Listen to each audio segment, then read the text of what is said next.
Hey everybody, welcome back to Caddy Girl Garage. Got some interesting news on this one. This down, we did the compression check, found 3 leaky exhaust valves.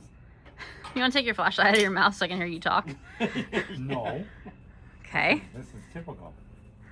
We did a compression check, found 3 leaky exhaust valves that are going out. Leak down check,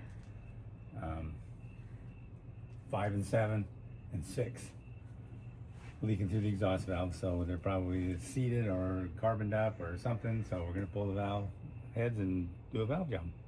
Yep. But the motor is extremely clean inside. I'm surprised. It's down in the oil galleys and stuff. It's rather clean.